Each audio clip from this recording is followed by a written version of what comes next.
mediante, pues, los canales, etcétera, ¿no? Ahora, hay otro tipo de transporte que se llama así, transporte mediado por vesículas. Primero quiero hacer la analogía que una célula es básicamente como que pueden tomarlo como si fuese un salón, ¿vale? Como un salón de clases. Sin embargo, yo normalmente pido que hagan la analogía de que sea más como una ciudad. En primer lugar, porque es más extenso, ¿no? Imagínense como Mérida, ¿verdad? Entonces, que cada región, empresa o área, pues cumple una función específica, ¿verdad? Entonces, cada una de esas funciones específicas, pues van a ser los organelos o los pequeños compartimentos que hay en cada célula.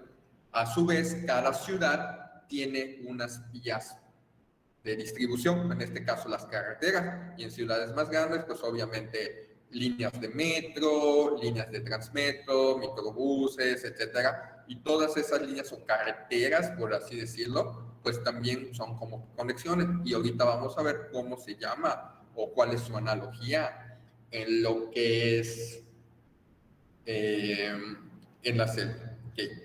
Para empezar, de los transportes, obviamente existen transportes de la célula que necesitan hacer que todo lo que está afuera entre y que todo lo que está adentro salga.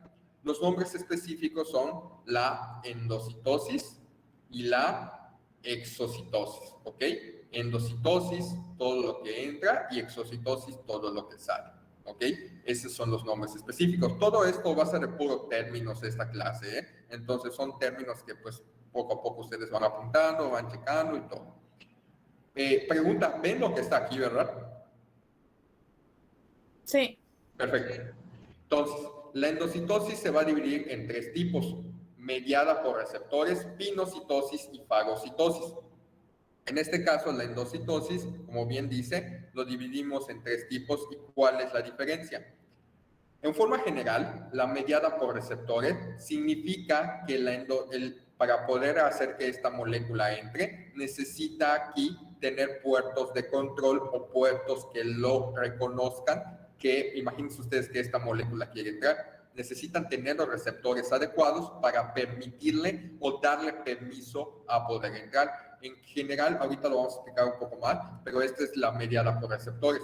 La pinocitosis se refiere al engullimiento por parte de la célula de sustancias que normalmente son de tipo líquidas o pequeñitas, ¿vale? Y la fagocitosis es cuando la célula engulle sustancias mucho mayores, normalmente están dedicados a la parte de defensa, cuando engulle ya sea un tipo de parásito, ya sea un tipo de, en este caso, de microorganismo. Normalmente la fagocitosis se da en el mecanismo de defensa, cuando necesitan destruir una bacteria, un virus, etcétera, ¿no? Entonces, como bien dice acá, la endocitosis mediada, ¿cuál es la diferencia? La endocitosis mediada por receptores normalmente importa materiales que las células necesitan.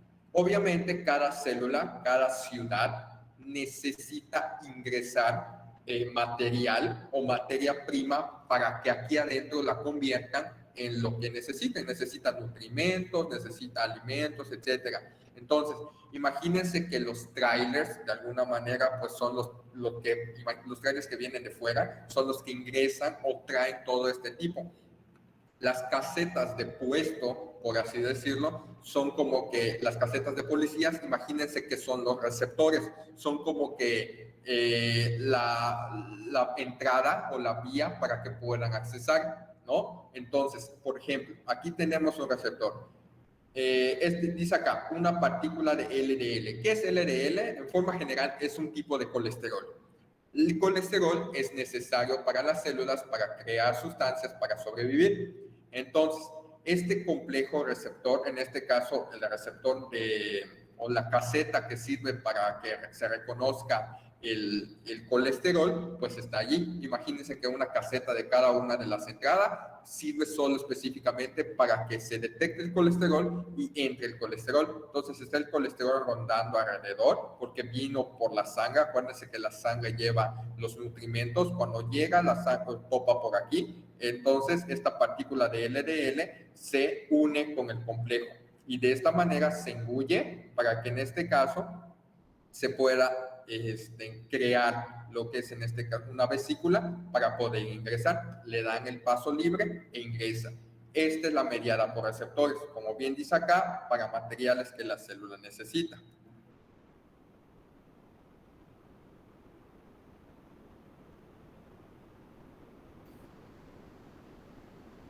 Okay. La fagocitosis y la pinocitosis. La pinocitosis normalmente es ingestión inespecífica de líquido y pequeñas moléculas de proteína mediante vesículas pequeñas, ¿ok?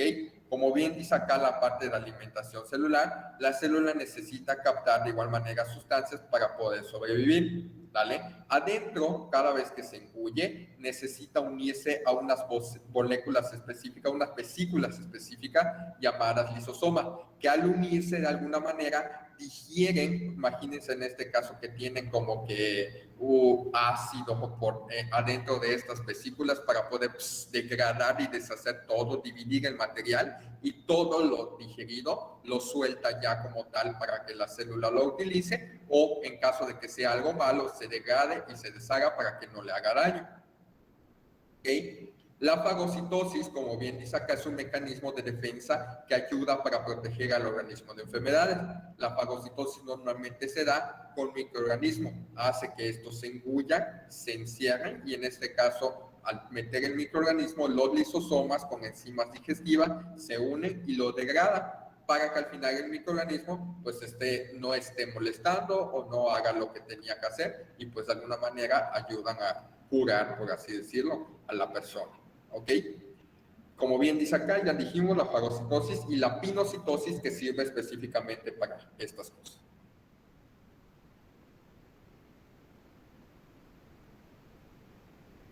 Ok. Como les comenté de igual manera, una célula pues no está como que nada más sostenida por nada. Adentro de la célula o cada célula tiene, imagínense, como que estructuras. Ahora sí, imaginándose a la célula como ya no como una ciudad, sino como una empresa grande o una construcción grande. Todas estas sostenes son como que los andamios o en este caso los pilares que sostienen a la célula, ¿ok? En este caso, en el citoplasma están todo esto distribuido. Aquí no se ve, pero en general sí están aquí adentro. Estas células, o en este caso este citoplasma, tiene su nombre, o estos tipos, 3 tipos, se llama citoesqueleto, ¿ok? El citoesqueleto tiene 2 funciones, aquí como dice, constituyen los pilares que determinan la forma de una célula y organiza sus contenidos. Y 2, contribuye al movimiento de los orgánulos dentro de la célula, de los cromosomas durante la división celular y de células enteras como los fagocitos. ¿Ok? De alguna manera también sirven, son como cuerdas, imagínense que en este caso son como que cuerdas que están trazadas de un lado para otro, que serían como las carreteras, que a través de estas cuerdas o estas carreteras, los orgánulos o las moléculas que están adentro de la célula se pueden mover de un lado para otro, ¿ok? Entonces, son 3 tipos importantes, los microfilamentos, los filamentos intermedios y los microtúbulos, ¿ok? Aquí están como que las características de cada uno. Y en general es importante saber que los microfilamentos en su mayoría están formados por 2 sustancias específicamente, actina y miosina, y proveen movimiento y soporte mecánico, es decir, forma como un tipo de andamio, ¿ok? En este caso, los microfilamentos. Los filamentos intermedios, como ya vimos, son un grupo heterogéneo que incluye citoqueratinas, neurofilamentos y pimentina. Proporciona estabilización a la célula, ¿vale? Esa es la forma en cómo actúan los filamentos intermedios, más que de estabilización, más que de movimiento. Y por último tenemos a los microtúbulos, que son ya mayores. Los microtúbulos, al ser más grandes y fuertes, son producidos en el centrosoma y están formadas por tubulina y proporcionan, todo esto son tubulinas, moléculas de tubulina, proporcionan forma a la célula y ayudan en proyecciones como flagelos y transportan componentes como vesícula o cromosoma. Dentro de la célula pueden mantener extensiones y forman los flagelos, como puede ser, por ejemplo, en un espermatozoide. El flagelo del espermatozoide es un microtúbulo o un conjunto de microtúbulos que hacen esas proyecciones. Lo mismo sucede en este caso cuando la célula necesita deformarse para poder extenderse y tener extensiones para engullirse. Son como que pequeñas manos o pies, por eso se llama pseudópodo. Estos pseudópodos funcionan a través de, en este caso, de los mismos microtúbulos.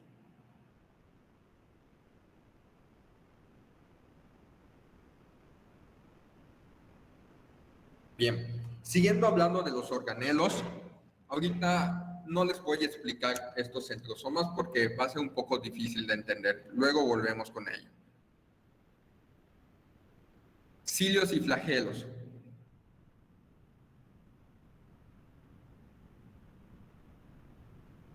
Muy bien. Imagínense entonces que parte de las proyecciones o parte como tal de lo que es el citoesqueleto se proyectan hacia afuera de la célula y pueden presentarse en dos formas estas proyecciones, en forma de cilios o en forma de flagelo. Los cilios, imagínense que están en el exterior de la célula, aquí en la parte externa, e imagínense que son como que pequeñas escobitas o pequeñas proyecciones que se mueven de forma rápida, que su función va a ser arrastrar toda la parte exterior o toda la sustancia que esté en el exterior de la célula, como que moverlos, como que barrerlos. Y el flagelo, su función importante, pues va a ser la movilización, ¿ok?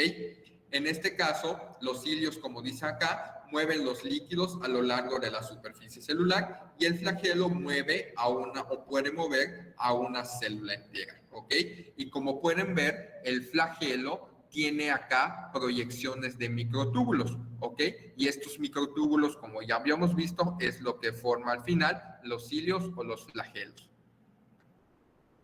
Por ejemplo, aquí el movimiento flagelar, aquí se va moviendo porque esos son microtúbulos. Y en este caso el cilio, observen la forma en cómo se mueve. En cambio el flagelo se mueve de forma ondulada y en este caso este cilio se mueve de tal manera que todas las sustancias que estén aquí puedan avanzar hacia acá o hacia acá y que poquito a poquito se vaya movilizando. Ya vimos que el espermatozoide como ejemplo de flagelo. En cuanto al ejemplo de cilios, tenemos las células de la vía respiratoria, ¿vale? Imagínense que la vía respiratoria siempre está produciendo sustancias, o en este caso moco, o varios otros microorganismos que están. Entonces, para movilizarlo, tiene estos cilios. Y un dato interesante o importante es que los que fuman, la nicotina enlentece el movimiento ciliar y es por esta razón ocurre la tos en los fumadores, porque se acumula básicamente toda la sustancia aquí, porque la misma nicotina lo disminuye y esa tos en los fumadores por eso se llega a producir, por la acumulación de estas sustancias, ¿ok? Porque ya no tenemos a los cilios para que nos protejan de manera adecuada. De igual manera, aumenta el riesgo de embarazo ectópico. Sabemos que las trompas de falopio, en este caso, tienen pequeños cilios que mueven poquito a poquito al óvulo fecundado o al cigoto para que llegue al útero y en el útero se implante. Acuérdense que embarazo ectópico significa un embarazo que sucede fuera del útero, fuera del lugar donde debe ir. O sea, sí sucede en las trompas de falopio o puede suceder incluso en el abdomen o algún lugar externo. ¿Ok? Entonces, si la nicotina lo que hace es que estos cilios los disminuya o disminuya el movimiento de cada uno de ellos y eso hace que el óvulo pueda no rodar hacia el óvulo y que se quede estancado. Al quedarse estancado, obviamente ahí se implanta crece lo que es el óvulo, se desarrolla, porque un bebé se desarrolla de manera normal, nada más que en la trompa. Imagínense ustedes que la trompa pues es un túbulo delgadito, y conforme el cigoto vaya creciendo, va a llegar a un punto en como que lo explote. Y obviamente un embarazo ectópico roto es un problema, una emergencia, y de alguna manera muchas veces puede ocasionar hasta la muerte materna. Entonces, el cigarro no deja nada bueno.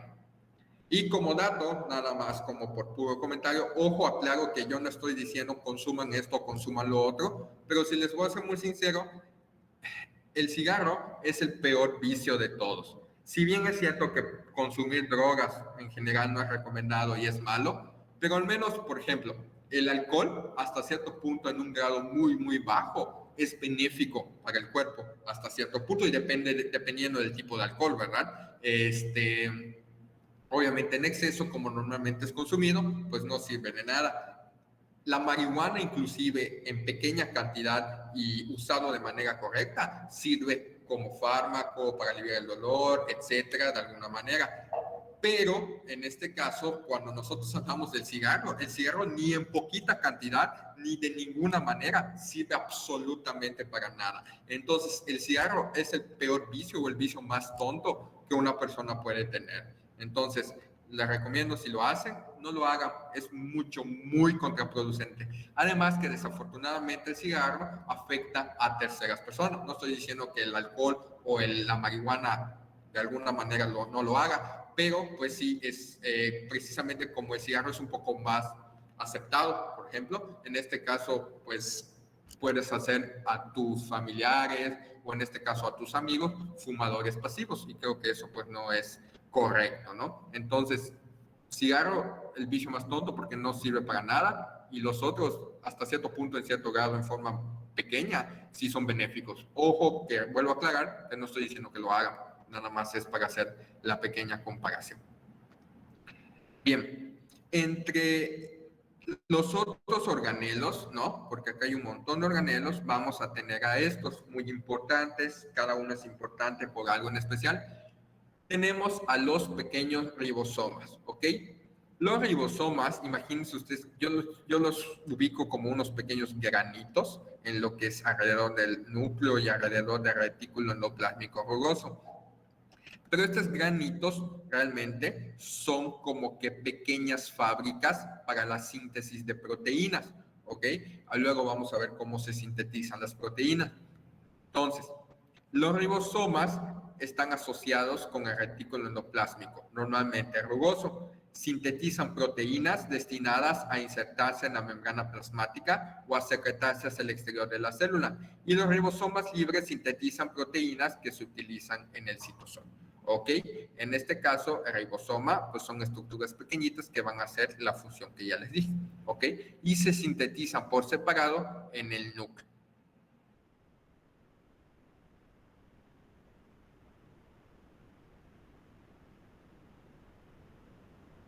Bien, el retículo endoplásmico, como acá la imagen, vamos a tener dos partes, retículo endoplásmico grueso y retículo endoplásmico liso. Una de las diferencias entre cada uno de ellos es que el grueso normalmente tiene pegado ribosoma y el liso normalmente no tiene pegado. Como su nombre lo dice, es liso, ¿ok? El retículo endoplásmico rugoso continúa a partir de lo que es la envoltura nuclear. De hecho, por eso muchas veces o casi siempre viene representado del retículo endoplásmico alrededor del núcleo. Continúa a partir del retículo endoplásmico rugoso, no sintetiza proteínas, pero sí ácidos grasos y esteroides. También realiza procesos enzimáticos.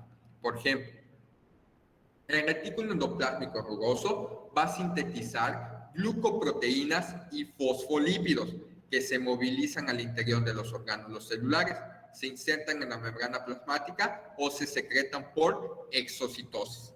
El retículo endoplásmico liso va a sintetizar pero ácidos grasos y esteroides como estrógenos y testosterona.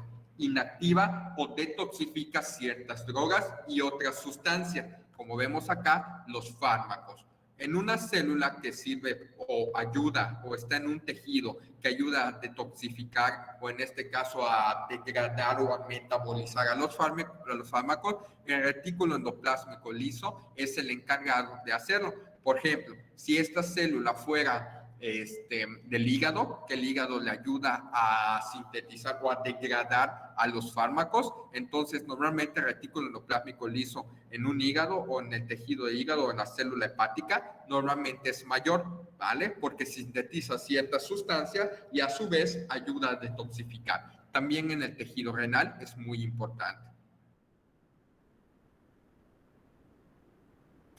Elimina el grupo fosfato de la glucosa 6-fosfato y almacena y libera iones de calcio que inician la contracción de las células musculares, ¿ok? Es muy importante saber que no todas las células pues hacen exactamente lo mismo. No todas las células van a sintetizar esto, sintetizar lo otro, no. Eso depende pues obviamente del tipo de tejido, ¿ok? Del tipo de tejido que se esté hablando, ¿ok? Por ejemplo, si nosotros hablamos de la célula muscular obviamente secreta sustancias para la contracción de los músculos, la relajación de los músculos, ¿no? En este caso, los iones calcio, como menciona acá, de retículo endoplásmico liso, obviamente también se van a liberar para la parte de la contracción.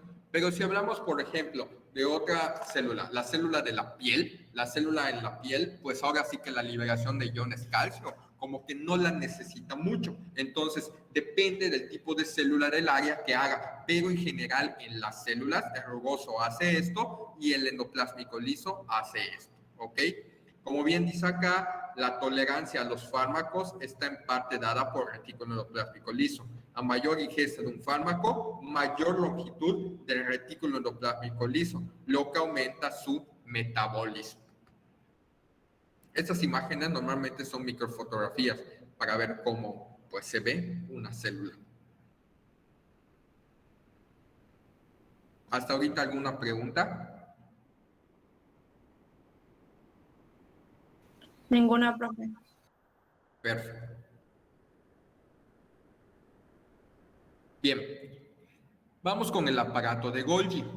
El aparato de Golgi, imagínense que es como la paquetería de la célula. En una ciudad, imagínense que es un área específica grandota en donde todo lo secretado por la célula se envía a esa área de paquetería para que, valga la redundancia, se empaquete, se almacene o en este caso se envuelva y se envíe por caja, por sobre, donde quiera, al lugar que la célula lo necesite, ¿vale? Si necesita enviar este paquete al área del retículo endoplásmico liso, ahí se envía. Si necesito enviar este paquete al núcleo, lo envío al núcleo. Si necesito enviar este paquete al área de la mitocondria de ese lado, lo envío a ese lado. Si necesito enviar este paquete porque mi función es sintetizar sustancias para que usen otras células, las empaqueto y de igual manera las envío a la periferia, a la membrana, para que con exocitosis, como ya dijimos, la envuelvan y la expulsen. Pero vamos a decir que el aparato de Golgi es la parte de paquetería. Y como dice acá, su función modifica, clasifica, envuelve y transporta las proteínas que recibe el del retículo endoplásmico rugoso. Acuérdense que el retículo endoplásmico rugoso por los ribosomas puede sintetizar proteínas, ¿verdad? Forma vesículas secretoras que descargan las proteínas procesadas por exocitosis en el líquido extracelular. Forma vesículas de membrana que transportan nuevas moléculas hacia la membrana plasmática. Forma vesículas de transporte que conducen moléculas hacia otros orgánulos como los lisosomas. ¿Okay? O forma vesículas de tal manera que estas vesículas están vacías y cuando alguien las necesite para transportarse, pues ahí se sube y en este caso se envía hacia donde quiere, ¿vale? Esta es la forma en cómo se ve, pues en este caso, el aparato de Golgi.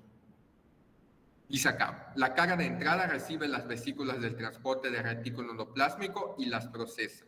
Las cisternas mediales añaden carbohidratos o lípidos a la proteína y la cara de salida, la parte externa, empaqueta las moléculas restantes e inicia el transporte. Como bien dice acá, vesícula secretora que se desprenden poco a poco del aparato de Golgi.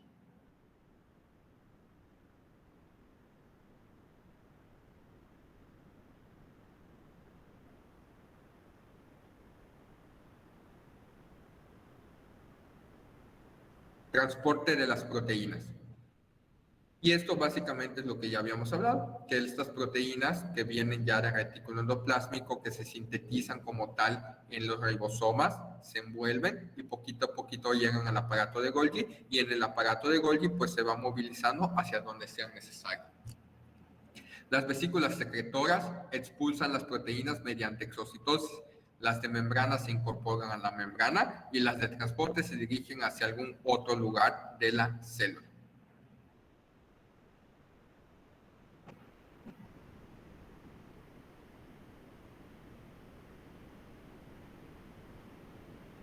Bien, hablando de los lisosomas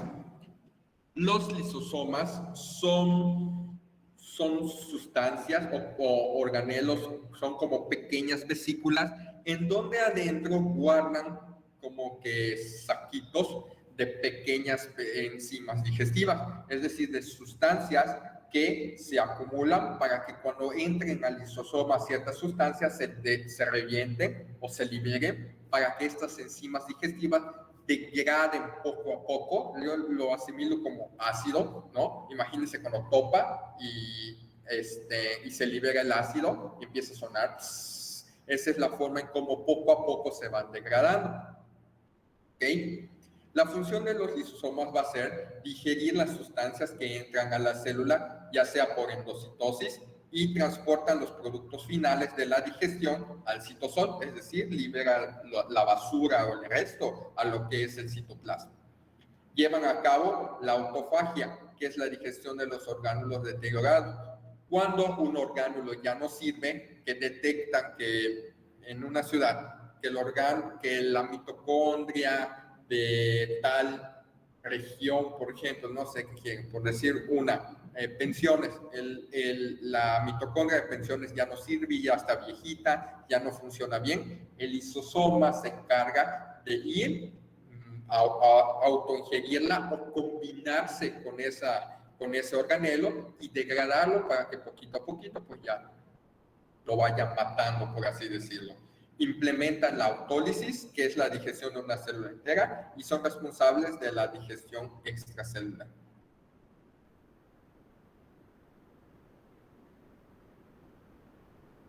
Y ese es un ejemplo de autofagia, en donde en este caso se combinan con los lisosomas y al final de cuentas pues se destruyen y se va liberando lo que es el resto. Y toda esta sustancia puede ser aprovechado nuevamente por la célula para pues hacer o renovar lo que sea necesario. Aquí dice también, existen también los peroxisomas, ¿vale? Que en este caso son encargados de oxidar diversas sustancias, así como metabolizar los iones superóxido, y los proteosomas encargados de degradar múltiples proteínas. Bien, otro organelo u otro órgano importante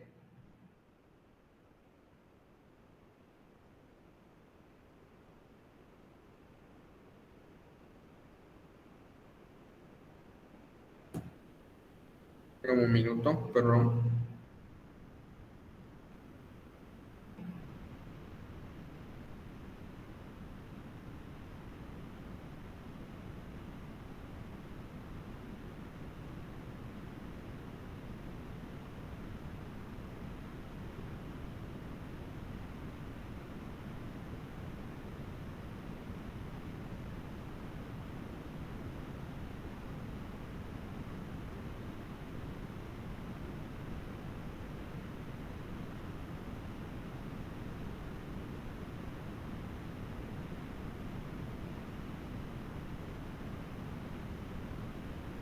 Listo. Entonces, otro organelo muy importante, como ya hicimos la analogía de cada uno, la analogía para este organelo llamado mitocondria en una ciudad sería como que la base o la planta eléctrica, que es la planta en donde se produce, no tanto eléctrica, sino donde se produce energía de cualquier tipo. Energía eléctrica, eólica, hidráulica, de la cual ustedes quieran, la mitocondria produce. Acuérdense que la molécula o la moneda, así lo mencionan casi toda la literatura, la moneda de intercambio de energía de la célula es la molécula de ATP. Entonces, la molécula de ATP, la mitocondria va a generar ATP a través de reacciones químicas que se van a ir dando pues en su alrededor, ¿no? De lo que es en este caso en sus partes externas. Se dan reacciones químicas para poder producir el ATP. Pero también cumple un papel importante y temprano en un proceso que se llama apoptosis. ¿Qué es la apoptosis? La apoptosis es conocida como muerte programada. Cuando una célula ya no funciona de manera adecuada o ya no está sirviendo de manera adecuada y necesita ser reemplazada por otra célula, la apoptosis son una serie o un mecanismo que hace que se libere, en este caso, sustancias para degradar y hacer que esa célula poquito a poquito se vaya destruyendo y ¡pum!, muere, ¿no? Esa es la apoptosis.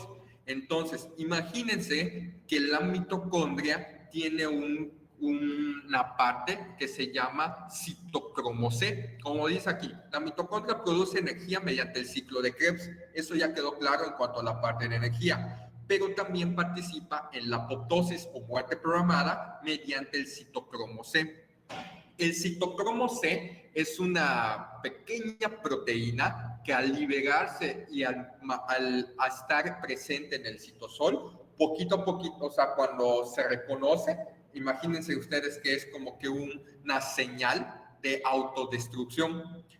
En esas películas en donde, por ejemplo, en un cuarto de control adentro hay un área en donde hay un botón o una serie de llaves que dice activar autodestrucción y empieza a sonar, ¿no? Pip, pip, pip, pip, y explota. Básicamente el citocromo C es esa llave.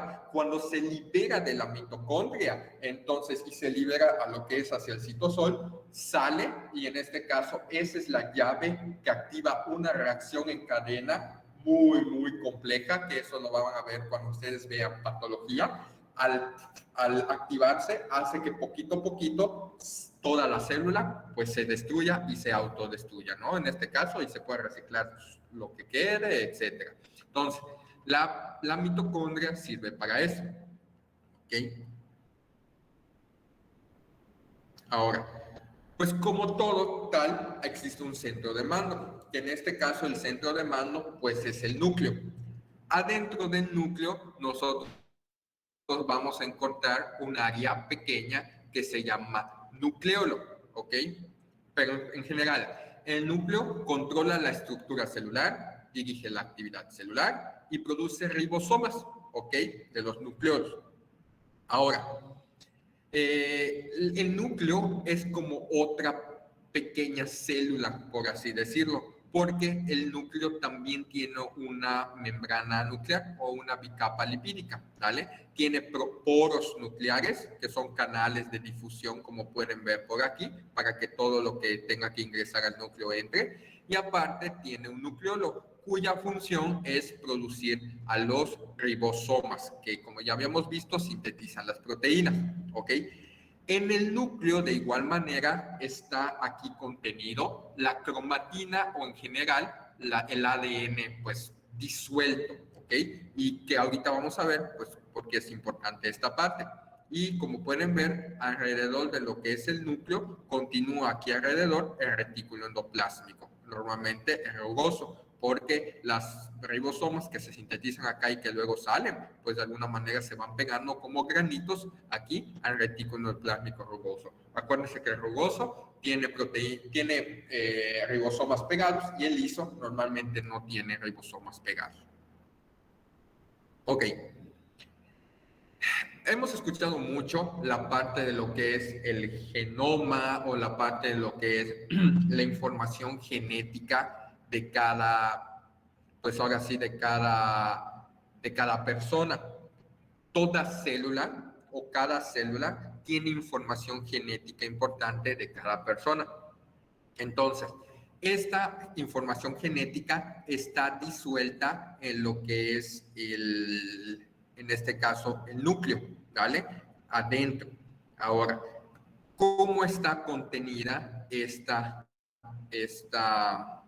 sustancia? Acuérdense ustedes que la información genética está distribuida en ácido desoxirribonucleico, ADN o DNA, como lo quieran decir según sea inglés o español, ¿no? No importa. Pero en este caso, acuérdense que el ADN normalmente son dobles cadenas, ¿no? Nos recuerda obviamente el modelo cuando se descubrió que son dos cadenas enrolladas, son cadenas de ADN que se unen y solitos se van complementando. Este ADN, imagínense que el ADN es una secuencia larguísima, y vamos a hacer como que analogía cuando, por ejemplo, un papel higiénico. Si tú desarrollas el papel higiénico o un hilo, por ejemplo, cuando el hilo está enrollado, si ese hilo tú lo desarrollas, pues obviamente queda un regadero y está completamente alargado. De estar aquí compacto y empiezas a desarrollarlo, se forma y se va por todos lados. Normalmente así está el ADN disuelto. Y estas se unen a unas proteínas llamadas histonas, ¿ok? Estas histonas es como en el papel higiénico, es como que el tubito de cartón, o en el caso del hilo, el plastiquito que está en medio, ¿no? Entonces ahí se envuelven todas estas moléculas de ADN para formar estas conjunto de histonas más el conjunto de algunas cadenas de ADN, se llama nucleosoma, ¿ok? Este nucleosoma a su vez puede unirse en cadena y formar lo que se llama la cromatina, ¿ok? Y una fila, en este caso de cromatinas, poco a poco va haciendo que se formen estos bucles, y estos bucles juntos van formando lo que se va a llamar cromátide, ¿ok? Esta cromátide, cuando se une con otra cromátide, se le conoce con el nombre de cromosoma, ¿ok? Cromátide, y en conjunto dos cromátides se forma cromosoma. Estas cromátides están unidos en el medio por un centrómero, ¿ok? Y ahí va. Cromátide, centrómero, y esto en conjunto forman a un cromosoma. Y todo esto es un conjunto de ADN súper enrollado, ¿ya? ADN, histona, ADN con histona da lugar a nucleosoma, muchos nucleosomas dan a una cromatina, muchos cromatinas forman un bucle, muchos bucles forman a una cromátide, dos cromátides unidas por un centrómero forman un cromosoma, ¿vale? Los genes se agrupan en cromosomas, como ya vimos. Estos es a través del conjunto de ADN enrollado en la histona, lo que forma una estructura llamada nucleosoma, que a su vez forma la cromatina, agrupándose en fibra y posteriormente formando cromátides que se agrupan en un solo cromosoma. La agrupación de todos los genes de un organismo se le conoce como genoma. Todos estos, este es un cromosoma,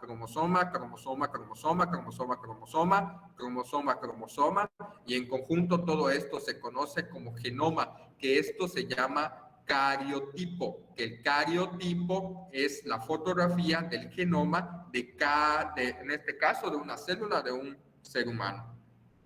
Las células humanas contienen 23 pares de cromosomas, ¿vale? 22, 23. Este es un cromosoma, este es otro cromosoma, este es un par, otro par, y así sucesivamente. En total, entonces, cada uno tiene 46 cromosomas. Y a esto se le llama células diploides.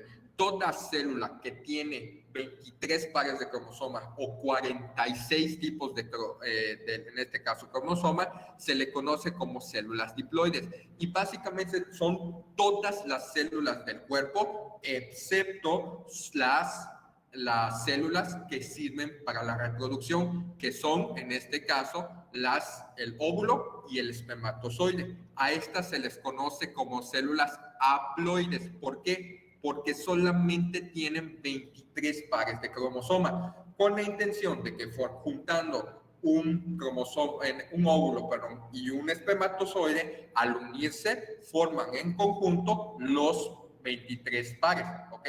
Aquí hay 23 cromosomas, óvulo, espermatozoide. Unidos forman los 23 pares para formar, en este caso, a un organismo completamente nuevo, ¿vale? Entonces, células diploides, casi todas.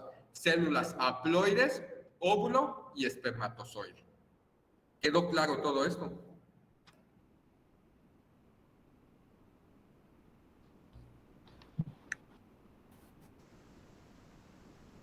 Sí, maestro.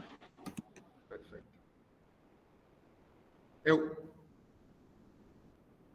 Adelante, pero creo que no te escucho, o sea, te escuchas bajito, no se puede subirle volumen.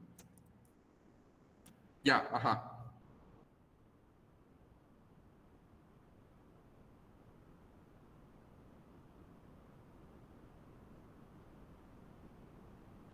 Ok, ok, muy bien. Sí, entiendo tu punto. Voy a intentar explicarte. Si somos puristas y estrictos, la discapacidad, si definimos discapacidad, que sinceramente no me sé de memoria ahorita la definición de discapacidad, la discapacidad incluye muchas cosas. Puedes tú, por ejemplo, tener discapacidad visual, o sea, no ver, pero tú tienes tus 23 pares. O sea, discapacidad no es sinónimo de que tengas una afección en tu genoma, ¿ok? Cuando hablamos de enfermedades genómicas o enfermedades genéticas, ahí sí hay una diferencia.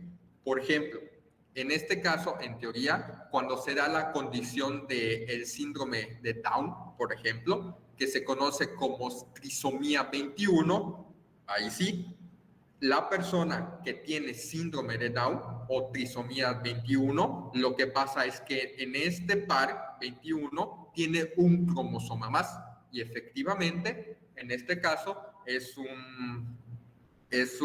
una persona que pues tiene ese problema, ¿no?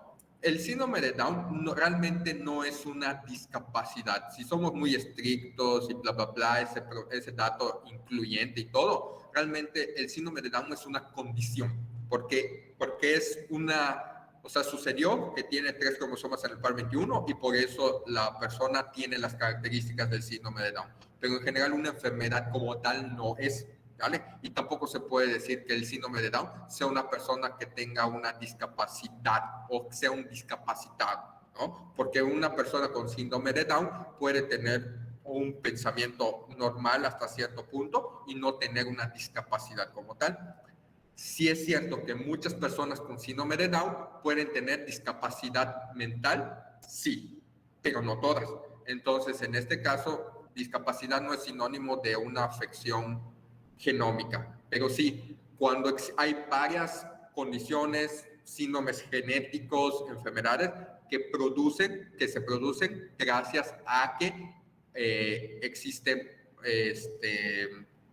en este caso un cromosoma de más, como en el 21 que produce el síndrome de Down, ¿vale? Trisomía 18, trisomía 13 existen y tienen sus nombres específicos, incluso en los pares sexuales, cuando hay uno de más, cuando hay uno de menos, Klinefelter, en este caso, pues existen varios tipos, exactamente ahí va. Y como tú dices, ¿vale? Eso produce. Obviamente no es competencia todavía, al menos de nosotros, de esta parte genética, de saber cada uno, pero sí, así se produce. Y ahorita vamos a ver por qué se produce de esta manera.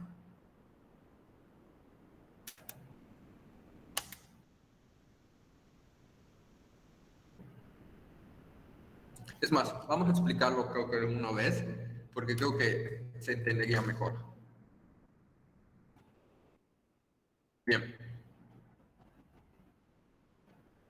Una célula tiene un ciclo de vida, ¿ok? O sea, este es un ciclo de vida. Imagínense que una célula nace, o sea, se acaba de dividir, acaba de crecer. La etapa G1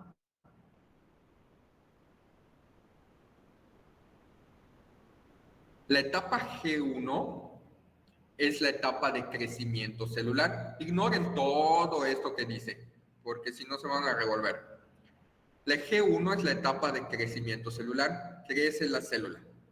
Cuando la célula sabe que ya se va a dividir, es decir, va a crear a dos células hijas, porque se divide en una y se divide en otra, para crear dos células iguales, entonces esta célula entra a una parte que se llama S o de síntesis. Esta etapa de síntesis lo que hace, divide todo, divide su material genético, divide sus organelos. Si había 4 mitocondrias, crea 8 mitocondrias. Si hay tantos pares de cromosoma, crea otros tantos de cromosoma, ¿vale? Y aquí está. La fase 1, entonces imagínense que estos son los cromosomas. Esta es la fase G1, son los cromosomas que están nadando. La fase S, la célula divide a su material genético porque sabe que ya se va a dividir y para que a cada una le toque exactamente lo mismo, pues tienen que haber dos cosas de cada una. La fase G2 es otra fase previa a la división, que es como que la etapa en la que ya madura como tal la célula completamente para poder dividirse. Esa es la fase G2, crece y todo. Fase S se divide, fase G2 sigue creciendo. Y entra a la fase M, que la fase M es lo que es conocido como la mitosis, que la mitosis es el proceso por el cual una célula se divide en dos células iguales y con material genético idéntico. Es decir, da lugar a dos células hijas, ¿ok? Cuyas características son exactamente iguales a la materna o a la mamá, por así decirlo, o a la célula madre, ¿ok? Este proceso se llama mitosis, ¿ok? ¿Qué sucede en la mitosis? Para que lo entiendan. En la mitosis tiene 4 partes: profase, metafase, anafase y telofase. En la mitosis, repito, se divide en 4 partes. ¿Qué sucede en la profase? Ya dijimos que normalmente el material genético en el núcleo está distribuido, así como que imagínense en forma líquida, si quieren decirlo de esta manera. Cuando se va a empezar a dividir en la profase, lo que sucede es que el material genético se condensa en los cromosomas. En esto consiste la profase, en la condensación del material genético en cromosoma. Es decir, este proceso de enrollamiento empieza a suceder esto y forma estos cromosomas. Esta es la profase. La metafase consiste en que los cromosomas ya condensados se alinean en el medio, como que se forman como soldaditos, ¿no? Como que les dan una señal, los llaman y todos escoraditos. Aquí, porque ya son dos, este se dividió y están juntitos, están juntitos, están juntitos. Eso sucede en la metafase. En la anafase, lo que sucede es que imagínense que se dividieron. Haz de cuenta que, imagínense que son personitas, ¿no? Yo soy un cromosoma y tengo a mi gemelo al ladito. Nos tomamos de la mano y hay otras personas. Y en este caso los llaman a formarse a la línea del medio, ¿vale? Para que después en la anafase una personita o un cromosoma se vaya hacia un lado y la otra personita se vaya hacia el otro lado. Esa es la anafase, en donde los dos cromosomas que ya se dividieron se vaya uno hacia un lado y otro hacia un lado, ¿vale? Y la telofase se dividen completamente para formar dos células hijas, ¿ok? Entonces, profase se condensan los cromosomas, metafase se ponen en medio, anafase se dividen y telofase se terminan de dividir y ya de una célula produce una célula hija pequeña. Y estas células hijas, cada una entra a lo que es en este caso a fase G1 y luego vuelve a entrar a fase S, hace G2 y a su vez vuelve a entrar a mitosis y así sucesivamente hasta que se vaya dividiendo y así se van reproduciendo pues las células. ¿Quedó claro? Entonces, ahora, ¿qué sucede en los espermatozoides y en los óvulos? En vez de que solo sea una división, son dos divisiones. De tal manera que en vez de, en este caso, de dividirse o de darse solo una mitosis, en la meiosis, que es el nombre, se dividen en dos partes. Por eso es metafase 1, anafase 2, telofase 2. Metafase 2, telofase 2, etcétera, hasta formar a un espermatozoide y a cuatro espermatozoides y un óvulo, ¿vale? Y todos estos se dividen, en vez de que salgan dos, al final de todos los doble procesos se forman cuatro. Y aquí viene ¿por qué estoy explicando todo eso? Porque aquí es muy importante. ¿Se acuerdan que les dije? Existen centrosomas. Los centrosomas son organelos que sirven para que el citoesqueleto o los microtúbulos, como ya habíamos visto en el interior, los microtúbulos que están aquí, se unen a los centrosomas. Estos centrosomas solo existen dos pares de centrosomas por cada célula. Entonces, en la parte de la mitosis,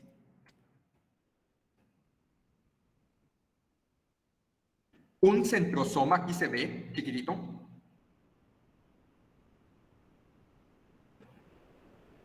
un centrosoma se va a una punta y el otro centrosoma se va a otra punta. Y estos usos que se llaman usos mitóticos, estos hilos que van a jalar a los cromosomas por sus centrómeros, como que se unen, son como que telarañas y las lanzan y vámonos. Esos son microtúbulos que ya habíamos visto que sirven para como el andamiaje, por así decirlo, para la célula. Entonces, en este caso, al dividirse, esa es la función de los centrosomas y ahora sí podemos explicar lo de los centrosomas. Aquí está. El material pericentriolar del centrosoma contiene tubulinas que forman a los microtúbulos en las células que no se dividen en forma activa. El material pericentriolar del centrosoma forma el uso mitótico durante la división celular, ¿ok? Entonces, esa es la función de los centrosomas. Ahora, volviendo a la parte de lo que es la mitosis, cuando aquí existe un fallo o sea, ya dijimos que jalan, ¿no? La mitad se va para un lado, la mitad se va para el otro. Pero en la meiosis, cuando se forma un óvulo y un espermatozoide, si existe algún error, puede hacer que en vez de que en teoría son dos hermanitos, cuando se dividen y luego a su vez se vuelven a dividir, entonces se forman cuatro. Si por alguna razón hay un error en el uso, en el túbulo, en lo que ustedes quieran, en cualquier parte puede haber un error, en vez de que se vaya un cromosoma 21 hacia este lado, se van dos cromosomas 21 hacia otro lado, de tal manera que cuando se unan, imaginando que el óvulo esté bien, o que el espermatozoide esté bien cuando se unan ambos, en vez de que todos van a estar completos, uno y uno, uno y uno, uno y uno, uno y uno, porque este vino del espermatozoide, este vino del óvulo, este vino del espermatozoide, este vino del óvulo, así sucesivamente. Pero resulta que en el proceso de un espermatozoide o en el proceso de un óvulo, uno jaló de más y entonces en vez de que hayan solo dos, el espermatozoide ya venía con dos o el óvulo ya venía con dos y cuando se une con su compañero óvulo, su compañero espermatozoide, resulta que ahora hay tres. Y así se dan las trisomías, que en este caso trisomía 21, trisomía 18, trisomía 13, o las monosomías, que en vez de no jalar nada, pues entonces ahí está vacío y solamente hay uno en cada uno tiene su nombre. No es competencia de ahorita verlo, porque sí, la parte genética es otra cosa muy profunda, o en este caso que igual trisomía triple XY, o en este caso que solo haya una X o solo una Y, ¿no? Y así sucesivamente, por eso se pueden dar este tipo de enfermedades que se llaman enfermedades normalmente secundarias a la afección de la meiosis o afección meiótica, ¿no? Y así poco a poco. Esa es solo una forma muy somera como para que ustedes entiendan por qué se da este tipo de cosas. Pero lo que me interesa aquí es que ustedes, la meiosis no, que se aprendan la mitosis y las partes. Profase se condensa, metafase se alinean, anafase se dividen, telofase se dividen ya en dos células hijas. ¿Vale? Perfecto. Por último, vamos a ver lo siguiente. Síntesis de proteínas. Toda célula tiene la capacidad de sintetizar proteína. Ya dijimos que en este caso las proteínas pueden funcionar, pueden sintetizarse para que me funcione a mí como célula, como un repuesto a algún lado que ya no sirve, o que te funcione a otra célula, o que lo tengas que enviar a otro lado y que se sintetice para poder, en este caso, enviarlo a otro lado o a otra célula o a otro tejido que lo necesite. Pero ¿quién tiene la información para poder sintetizar a la proteína? ¿Vale? Imaginemos que en una ciudad, o así decirlo, se echa a perder la mitocondria o una partecita de la mitocondria que está en tensiones. Ya, otra vez, ¿no? Un ejemplo. Entonces, se manda la señal y dicen, se echó a perder la tal parte o tal proteína de la mitocondria de ahí. Ok, tengo que sintetizar esa proteína, ok, tengo que crearla, tengo que hacerla, tengo que armarla. Ok, ¿cómo lo voy a hacer? ¿Quién tiene la información del molde de esa proteína en específico? El núcleo, ok. El núcleo en su ADN, porque el ADN en esta doble cadena tiene, por eso cada ADN tiene la información de cada ser humano, porque ahí está el molde específico para esa proteína. Cada partecita de ADN tiene el molde específico para proteínas específicas de toda la célula y secundariamente de todo un ser humano. Entonces, es por eso que en teoría, si doblando dos ADNs, puedes crear un clon o crear otro, porque ahí está la clave para sintetizar las proteínas necesarias para que en conjunto se forme un ser humano completo. Pero bueno, hablando al punto, la síntesis de proteínas ya dijimos que lo hace el organelo llamado ribosoma, ¿vale?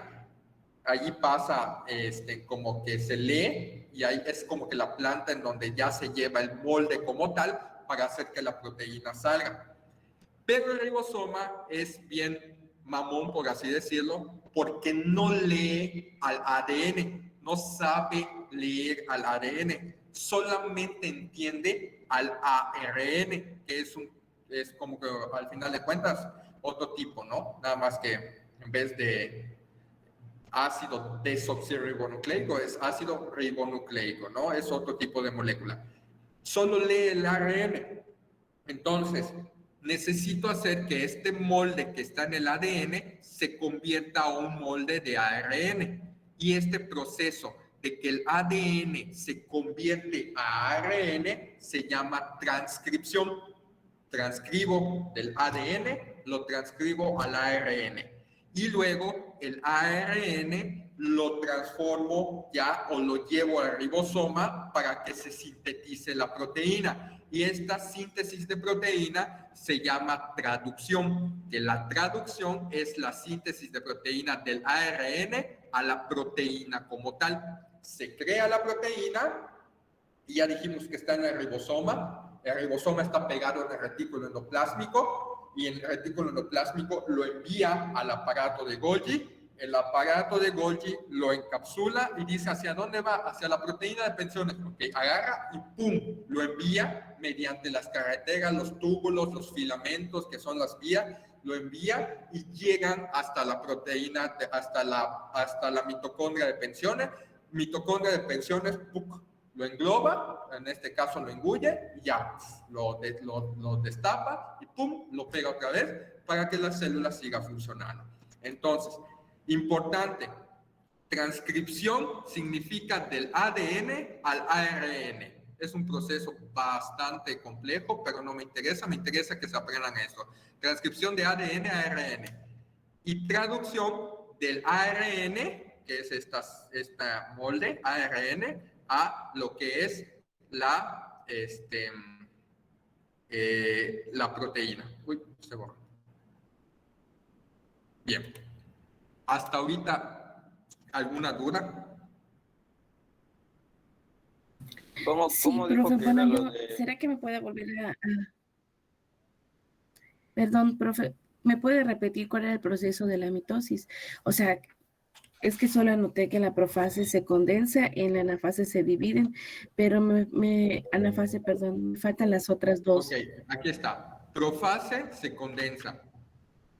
Metafase se alinean en el centro. Anafase se dividen y telofase ya se divide completamente la célula. Gracias, profe. Claro. Maestro, ¿era transcripción? Transcripción De ADN a el a ARN. ARN. Y luego la traducción es del de ARN ARN a lo que es la proteína, ¿no? Así es. Ok.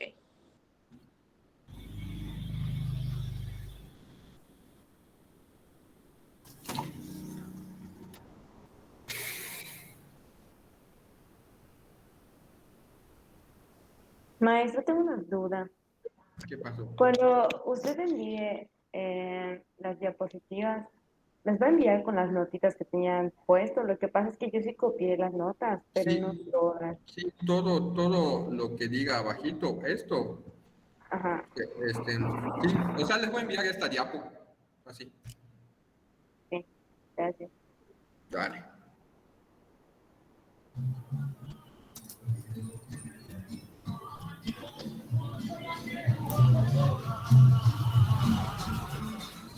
Silencio su micrófono, por favor. Bien, nos quedan 5 minutos y voy a intentar avanzar lo que pueda en esto. Ya vimos a la célula y todo lo que compete, que es un desmadre. La célula tiene un montón de cosas, pero es algo que está muy padre, porque entendiendo muchas cosas a nivel celular, entendemos muchas cosas a nivel macroscópico, ¿ok? Como por ejemplo el dato de la nicotina, que cuando la nicotina afecta a los cilios, por eso se forma, da el problema puede dar un embarazo ectópico, o puede dar el problema de la patología de la parte de los fumadores, bla, bla, bla, etc. Por eso es muy importante saber todo, o sea, está muy complejo, pero pues sí es importante llegar a saber todo esto, ¿vale? Pero bueno, dijimos que de la célula o un conjunto de células forma un tejido, un conjunto de tejidos forma un órgano y un conjunto de órganos forma un sistema y un conjunto de sistema forma un ser vivo, ¿ok? Ya hablamos sobre las células, nos toca hablar sobre los tejidos, ¿ok? Un tejido se define como un conjunto de células con un origen común que funcionan en conjunto para realizar actividades especializadas. En el cuerpo nunca vamos a encontrar juntos a una célula muscular con una célula del estómago. No vamos a encontrar en conjunto a una célula del colon con una célula de la piel. ¿Ah? En primer lugar, porque son lugares alejados. Pero en segundo lugar, el tejido se conforma de células del mismo tipo para que hagan la misma función. Si, por ejemplo, cada una sintetiza algo para que aporte al exterior, pues en conjunto muchas células sintetizando lo mismo, pues hacen que las cosas sean más fáciles. ¿Vale? Entonces, existen en general cuatro tipos, por así decirlo, de tejidos. Tejido epitelial, tejido conectivo, tejido muscular y tejido nervioso. ¿Vale?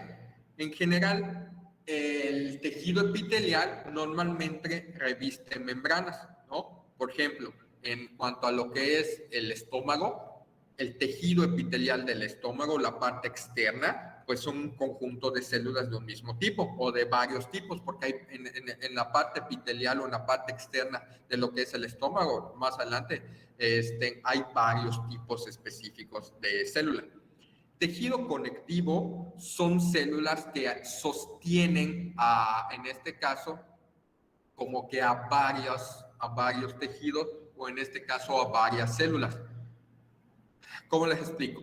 Por ejemplo, es como que la parte exterior. Imagínense que, en este caso, este salón, o en este caso un cuarto, es una célula, al lado es otra célula, al lado es otra célula, pero en general, en el exterior, necesitan estar conectados por otras cosas o pues de alguna manera comunicarse.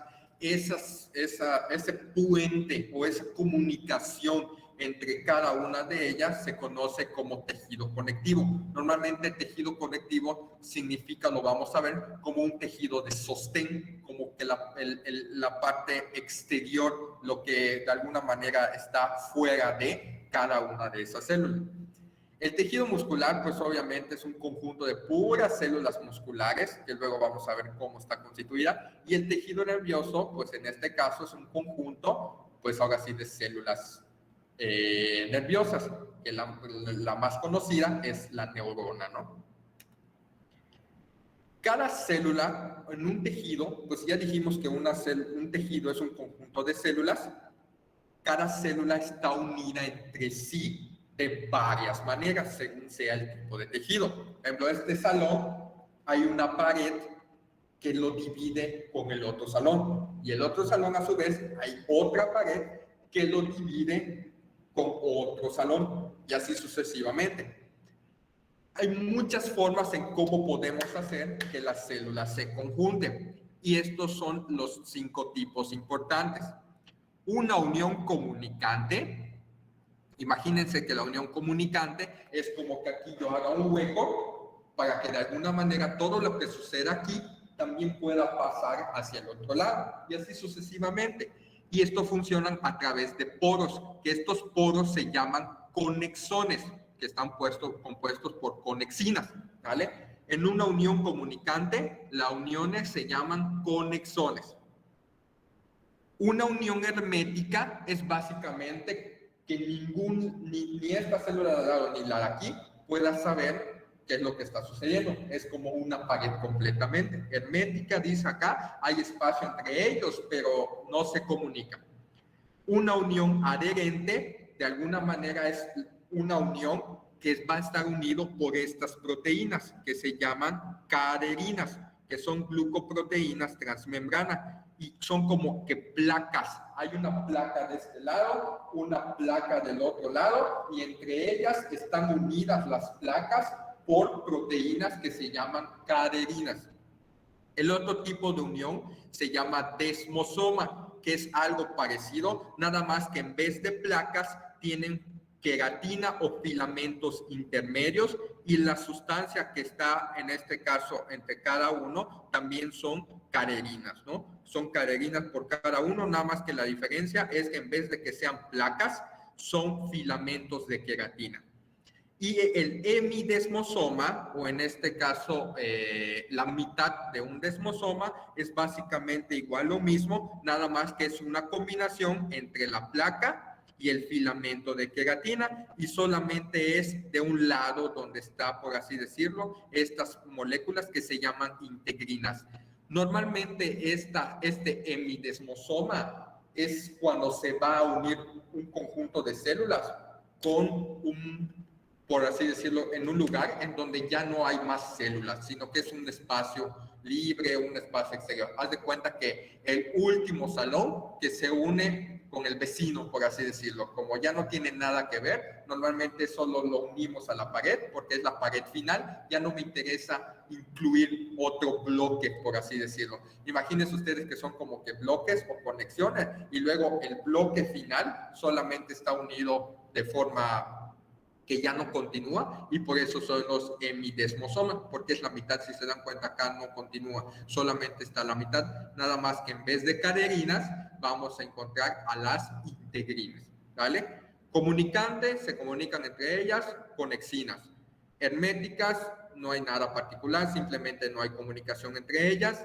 Unión adherente, son placas de cada lado. Caderinas. Desmosoma, en vez de placas hay queratina. Caderinas. Hemidesmosoma, solo la mitad de una placa y una queratina, y en vez de caderinas hay integrinas.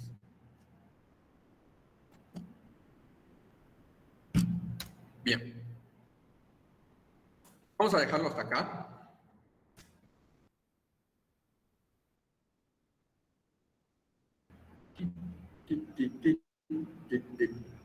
Bien. Y pues básicamente eso es lo que teníamos que ver.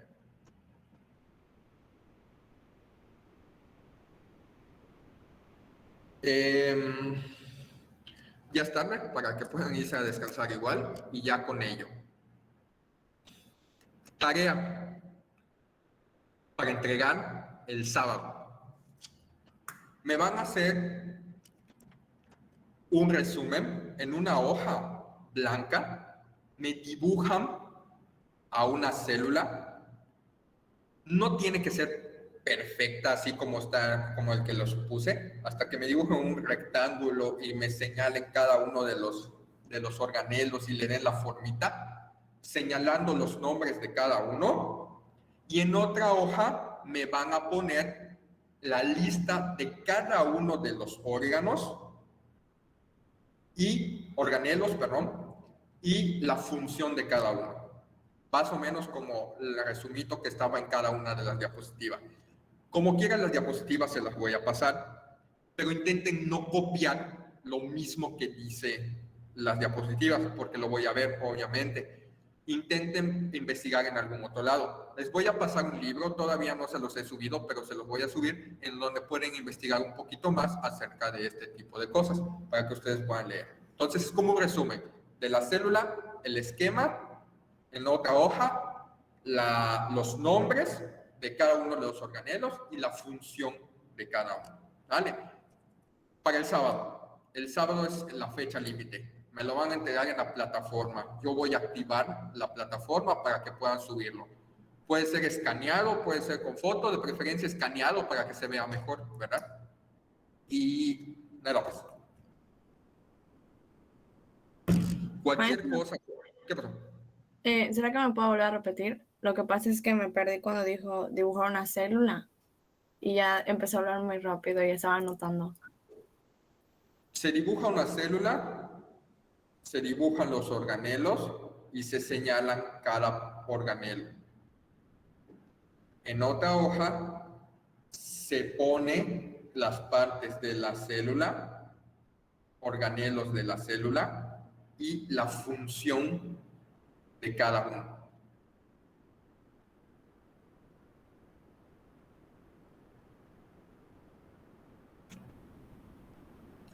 Esto tómenlo como un resumen que les va a servir para repasar cada uno de los organelos, porque al final de cuentas eso viene también en su examen. Los tipos de organelos, por ejemplo, les va a venir en su examen. Este organelo tiene la función de bla, bla, bla, bla, bla, bla, bla. A, ribosoma, B, retículo endoplásmico, C, núcleo, D. Así. Dale, muy bien. Profe, yo tengo una duda en lo del proyecto.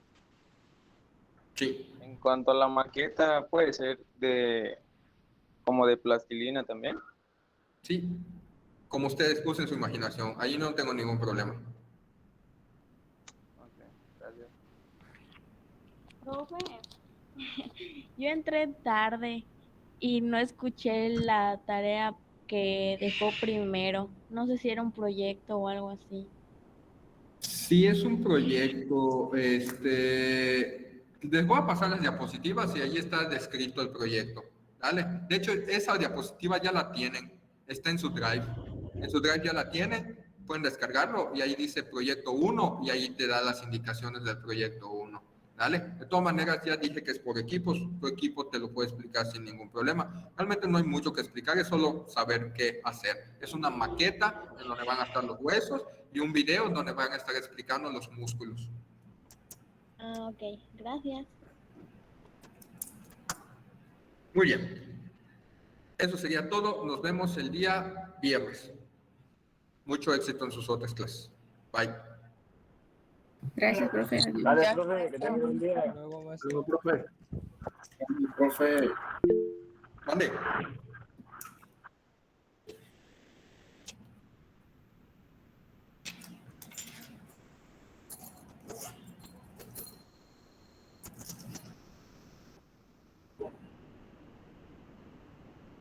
Sí. Una general, o sea, sí, no que me dibujen una célula muscular o una neuronal o no, una representativa, sí, sí. Bueno.